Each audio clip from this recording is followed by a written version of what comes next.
Con esas últimas horas porque se van conociendo detalles acerca de la conversación telefónica que se ha producido esta tarde entre el presidente de Estados Unidos, Joe Biden, y el primer ministro israelí, Benjamin Netanyahu, para hablar acerca del ataque, del contraataque que Israel está preparando sobre territorio iraní.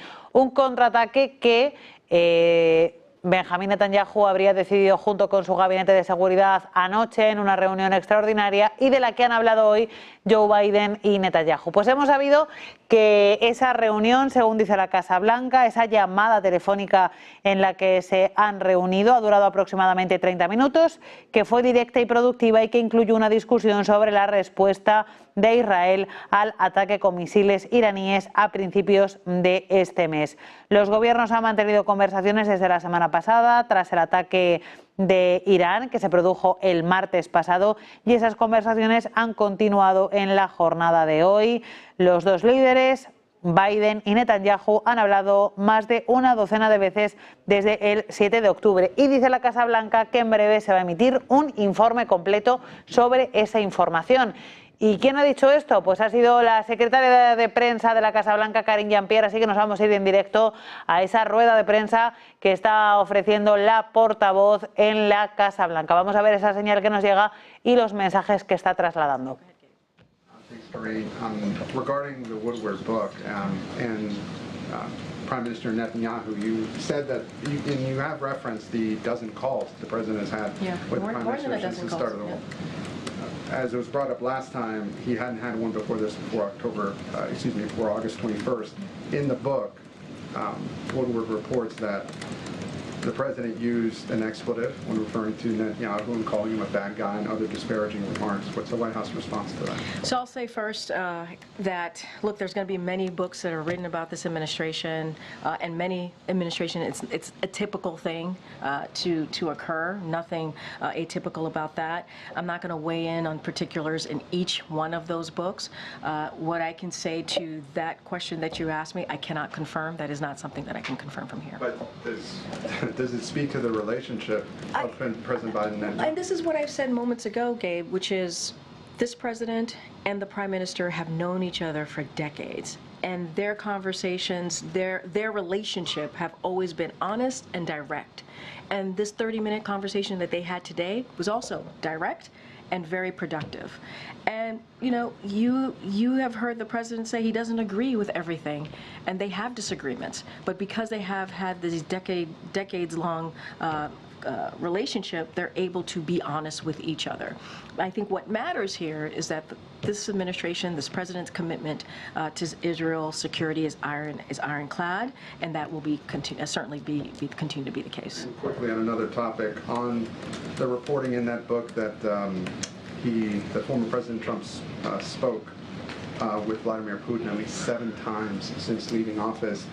Pues como ven, continúa la portavoz de prensa de la Casa Blanca, Karine Jean-Pierre, explicando cómo ha sido esa conversación entre Joe Biden y Benjamin Netanyahu, o cómo son habitualmente esas conversaciones. Decía Jean-Pierre que las conversaciones siempre son honestas y directas porque la relación entre Estados Unidos e Israel ha sido estrecha, han sido estrechos colaboradores durante décadas. Dice Karine Jean-Pierre que eso no quita que en algunos momentos haya discusiones o haya asuntos en los que Estados Unidos e Israel no están de acuerdo, pero dice que esas conversaciones se producen siempre desde la honestidad y desde la colaboración estrecha entre dos países que pues tienen relaciones duraderas desde hace muchísimo tiempo.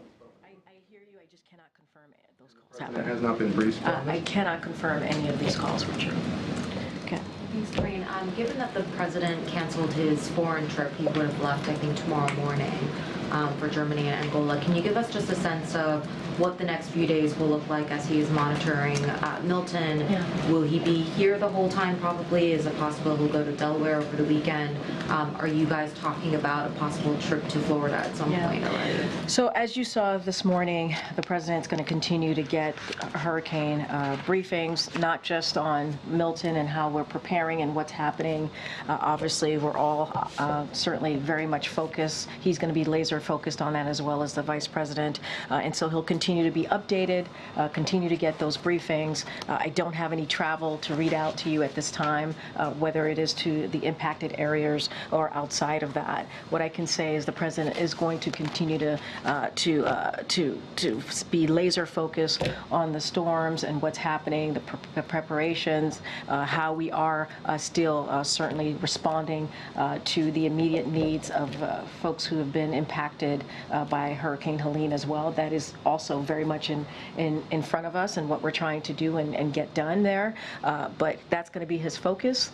You'll continue to hear more from the President. I can guarantee you that over the next couple of days. But what we want to share very, very clearly with Floridians out there, it is important to evacuate. It's important to take this storm very, very seriously. It will be. Les estamos ofreciendo en directo esa señal que nos llega desde Florida con esa espera de que toque tierra el huracán Milton, porque precisamente Karine Jean-Pierre ahora estaba hablando acerca de eso. Decía que el presidente Joe Biden se toma muy en serio lo que está pasando con el huracán. Dice que va a estar en continuo contacto con las fuerzas de seguridad y que se ofrecerán informaciones, notas de prensa y briefings de forma continua para ir actualizando la situación. Decía que es una situación muy seria y que Estados Unidos está del lado de las personas que viven en Florida. Van a estar muy pendientes también de ese proceso de evacuaciones, porque hay que tener en cuenta que desde el gobierno de Estados Unidos se ha ordenado la evacuación de más de 5,5 millones de personas en Estados Unidos. Se espera que sean las próximas horas, ya será por la mañana, hora central europea, cuando toque tierra ese huracán que el propio Joe Biden ha catalogado como el que podría ser de nuevo, podría ser la tormenta del siglo. También decía el propio Joe Biden hace unos minutos que se han juntado pues dos huracanes, el huracán Milton y el huracán Helene, en apenas 2 semanas en la misma zona de Estados Unidos. Pues pueden seguir en paralelo esa rueda de prensa que está ofreciendo la secretaria de prensa de la Casa Blanca, Karine Jean-Pierre, a través de nuestro canal en paralelo. Nosotros vamos a continuar